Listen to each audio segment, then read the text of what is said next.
An excellent example of engagement. I would not begin to tell you that every location I have worked at did a great job of engaging its people. In truth, I would say that we've made some really significant progress at 3 of the 7 places I've been, and that we struggled at 3 of the others. I experienced the first of my 3 success stories during the latter 5 years of the 1980s.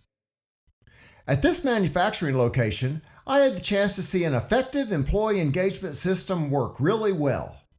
This was long before the term engagement was in use, however. Employee involvement or participative management was all the buzz back then. After learning a lot during those 5 years, it became my mission to replicate this system as best I could at the next 3 organizations I worked at, with some modifications being made due to workforce, cultural, and process differences. This 5-year experience had convinced me that people make the difference. It gave me my initial blueprint for sustaining process excellence. The above list of engagement opportunities details the variety of approaches we used to engage people at this location. Employee involvement was truly a part of the work culture at this plant. To my knowledge, it still is today, almost 40 years later. Employee involvement worked at this location because people were hired into management with the intent of supporting the approach. Also, essentially all leaders on site made daily efforts to effectively support the approaches listed above. Most importantly, the team approach was integrated into the way the plant operated on a day in and day out basis. The work teams were just as effective as the project and focus teams, and they all worked in a manner that supported the operating plan and balanced metrics of the site. Many would look at this list and say, "Boy, this must have cost a lot of time and money." While this is a true statement, what is not reflected in the above list are the increased profits and business volume that were realized because of these approaches. These financial gains were realized because great people were consistently given the chance to develop and contribute. What's holding us back? In my Pursuing Process Excellence workshop, I look at the 2 key things that are needed for a high performance in an organization: a high percentage of people engaged and a high percentage of processes improved. What keeps us from achieving those 2 goals has commonly been 5 things. We haven't learned from the past, we don't see all work as a process, we don't use our process improvement tools, we only engage a small percentage of our people, and we can't find time for improvement.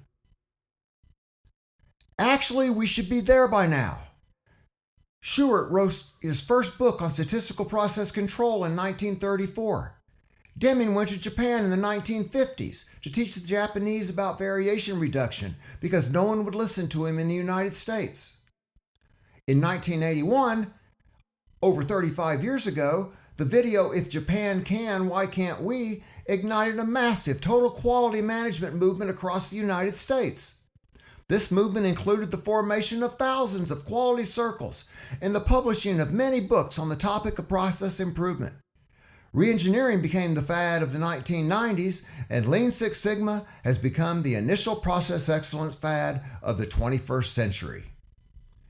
In spite of all the books, training courses, consulting hours, and improvement initiatives that have focused on at least one, if not many of these approaches, we aren't there yet. We should have mastered the art of process improvement by now. After all, over 30 years have passed since Japan was cited as being able to accomplish levels of quality that we in the United States could not. That said, Toyota, the master of lean manufacturing and employee involvement, remains the leading automaker. They continue to surpass all U.S. automakers who have been trying to put various forms of process improvement in place for almost 4 decades. What's holding us back? I've been searching for the answer to that question for many years, and I finally feel like I can put my finger on the problem in a concise manner. First of all, we have not learned from our improvement experiences over the past 40+ years like we should have. Secondly, we still fail to see all work as a process. even though Philip Crosby tried to help us see that point at the start of the quality movement in 1980. Many leaders can't use the improvement tools they ask others to use. Only a small percentage of the organizations that pursue some form of process improvement choose to engage a high percentage of their workforce. Finally, we don't simply seem to have the time to invest in proactively improving our processes, even though we still seem to waste a lot of time trying to solve problems that just won't seem to go away. What's holding you back? Team exercise number 4. Defining our work culture. What events and other factors have helped create our existing culture? What cultural barriers might hold back our lean transition? What changes could be made to minimize the impact of these barriers? There are 2 key objectives to this exercise. The first objective is to help you gain a greater understanding of the events that have shaped the workplace cultures you have in place today. Second, we want to examine and look at how to minimize the possible barriers that exist relative to making a shift towards a lean culture. The first question can be used to help your team create a simple 10 to 15-year timeline that captures key events that have contributed to creating the work culture in place today. For this exercise, identify 3 to 5 possible work culture barriers that could hold back your progress towards putting lean tools and lean thinking in place. You can use the table below to list up to 3 possible barriers, and then we can begin to think about 1 to 3 possible system changes that could be put in place to help minimize the impact of one of the barriers that your group has defined. So for example, you may be in a situation where you focus on production way too much versus quality.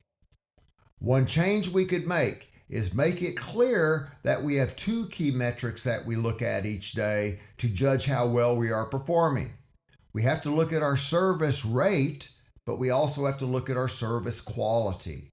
And we can never just look at one or the other. They always need to be looked at a pair, and we work to improve them both over time. By changing the way we measure and use measures, that's one way we can shift a culture.